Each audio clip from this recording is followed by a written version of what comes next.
Bien, y mientras Marco Rubio, el secretario de Estado norteamericano, llega a Alemania, entre otras cosas, para hablar y de alguna manera dice intentar calmar las aguas y llegar a un acuerdo entre Rusia y Ucrania, pasan cosas en el Medio Oriente, pasan cosas en el mundo. Vamos a ver el análisis de este periodista, escritor, me refiero a Ignacio Montes de Oca. Nacho, buen día, ¿cómo estás?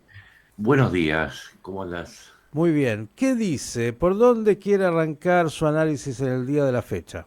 A ver, yo creo que lo más importante y te diría triste es que el proceso de liberación de los rehenes en manos de los terroristas de Hamas de momento está suspendido.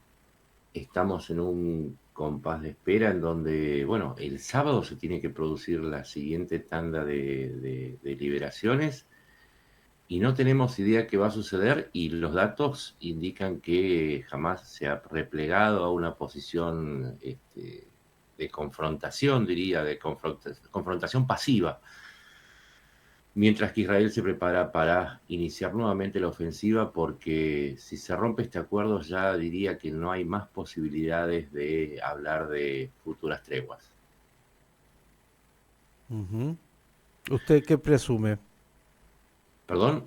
¿Usted qué presume? Yo tengo una ficha puesta, conociendo el Medio Oriente, de que se va a tirar la cuerda todo lo posible sin que se rompa. Puede ser que se rompa y, como usted dice, se termina la tregua y, bueno, volverán los combates, volverá todo lo que había hasta hace un par de semanas. Lo que sucede es que acá hay algo que está pidiendo Israel, creo yo que con absoluto, con un criterio objetivamente lógico, está pidiendo la devolución de todos los rehenes y creo, tengo la impresión, y esta es mi hipótesis, es que la proporción de cautivos que están vivos es demasiado baja como para que jamás se exponga a completar un acuerdo que finalmente les pondría dos escenarios. Primero, que los revele como asesinos, como los asesinos que son, y que la mayor parte de los cautivos fueron asesinados.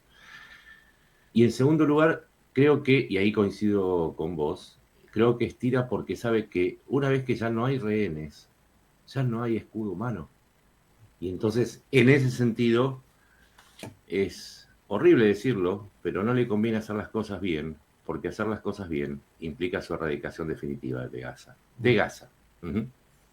Desde ya, y creo que es parte de esta tragedia, obviamente, que significa esta negociación con, bueno, con el terrorismo, que no tiene otra alternativa a Israel que hacer, y además parte de lo que seguramente jamás entiende es que luego de la liberación de los últimos tres rehenes que salieron con esa realidad tan difícil desde el punto de vista físico, estaban casi raquíticos, seguramente los que vienen no están mejor, y Ujú. esto también Exacto. produce un efecto en la imagen del Hamas en el mundo. Todo esto se Sí, está jugando, ¿no? y te diría más, hay una cuestión de sentido común y hasta humanitaria que tendrían que haber liberado a la familia Vivas, Mm, que recordemos, tiene su vínculo con Argentina, ¿no? ujú. No lo decimos desde la asepsia del observador neutral. Y además porque Kefir cumplió un año en cautiverio, digo, su primer añito lo pasó en cautiverio. Que el hecho de que jamás no haya entregado a la familia Vivas, a los dos niños y a la madre, es un signo gravísimo de que quizás, y esto es lo que yo decía, Ujú. quizás el destino que sufrieron los cautivos haya sido mucho más terrible y no quiera enfrentar las consecuencias jamás, justamente, de ese terrorismo desatado que puede llegar al punto de torturar, cautivar, torturar y asesinar a un niño. Es una pesadilla, si se quiere, acá vamos a Comparto decirlo. con usted absolutamente. La peor imagen es que la familia Vivas no venga justamente con vida y esa imagen para el prestigio, entre comillas, del Hamas no va a ser justamente una para aplaudir y estarán evaluando también eso. Digo, porque la gente piensa que el terrorismo es un grupo de locos.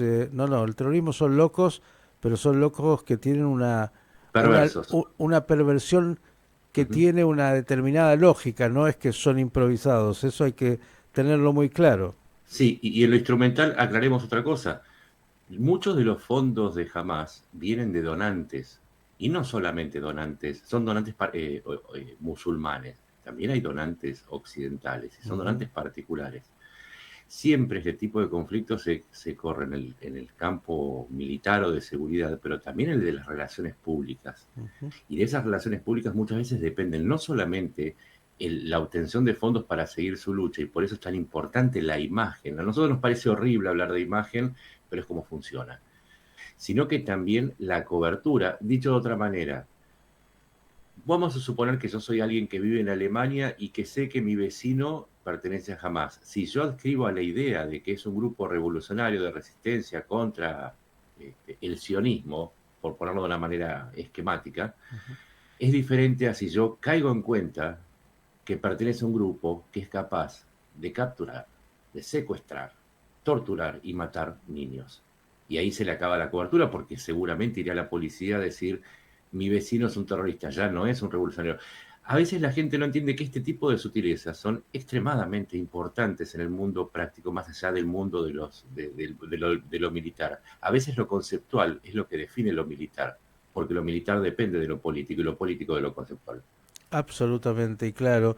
Bueno, ya que hablamos de lo político, lo conceptual, el que no deja de, bueno, darnos todo el tiempo novedades es el presidente norteamericano que ha irrumpido con toda su energía. Sí, ¿Qué dice usted al respecto? pasamos del Truman Show al Trump Show, con 24 horas de cobertura. Sí, sí, sí.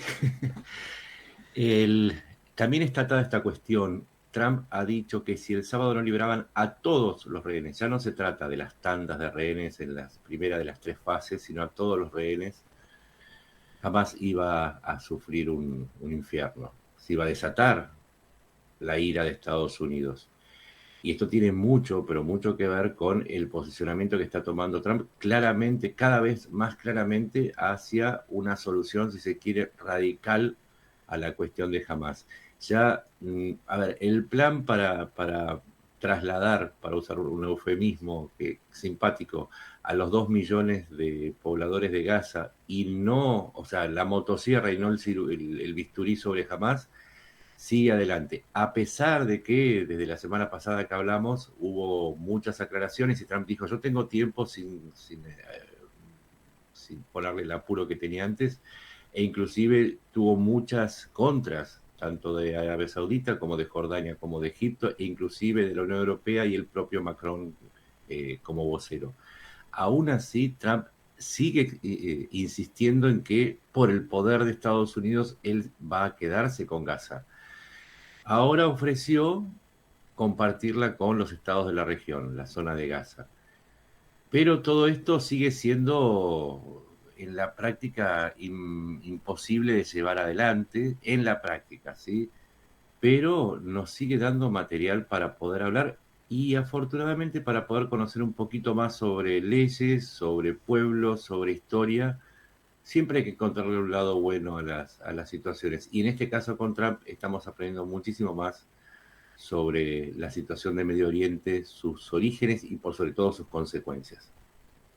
Bien, y Trump que también tiene otros frentes, no solo los internos en esta guerra comercial que le ha planteado al mundo, sino también está, bueno, la guerra entre Rusia y Ucrania, hay declaraciones diversas y la presencia, como decía, de Marco Rubio en Alemania, tratando de, bueno, encontrar ese camino para un acuerdo. ¿Qué novedades podrías contarnos al respecto? A ver, las novedades son que, de nuevo, insiste con que tiene que financiar la ayuda a Ucrania con la entrega de tierras raras. Para que la gente entienda, las tierras raras son 17 elementos muy difíciles de conseguir, por eso se llaman tierras raras, que se utilizan básicamente para la industria tecnológica de punta, De hecho, no estarían escuchándonos si no fuesen por las tierras raras, para que se den una idea de lo que importa en la electrónica.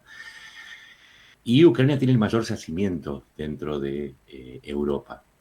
Pero este pago que le exige por las armas ya entregadas implica también que hay parte de los yacimientos que están en la zona ocupada por Rusia. Entonces Trump lo que está diciendo es, ya no nos movemos por valores, nosotros lo que hacemos es ser guardaespaldas pagos y si no nos pagan no vamos a ser guardaespaldas. ¿Cuál es el problema?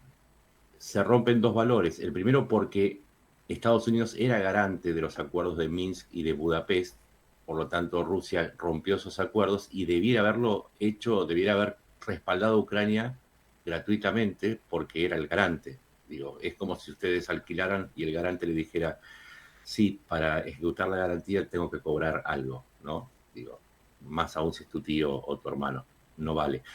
El segundo problema, Trump está muy líquido en sus opiniones. Un día está a favor de Ucrania y de apoyarla, y al otro día hace expresiones como Ucrania algún día será Rusia, dando a entender que puede que Rusia gane la guerra, por lo tanto que no va a asistirla. O declaraciones más recientes, esta reunión de Ramstein va a ser entre Vance y Zelensky, diciendo que él tiene una muy buena relación con Putin, que es una buena persona y que seguramente van a llegar a un acuerdo cuando Putin acaba de bombardear nuevamente Kiev con misiles balísticos. Entonces, al menos los que nos dedicamos las 24 horas, a veces literalmente, a analizar esta guerra, si nos preguntan cuál es la postura de Trump, tenemos que preguntar a qué hora exactamente, porque varía tanto como el humor de los analistas cuando no entendemos algo.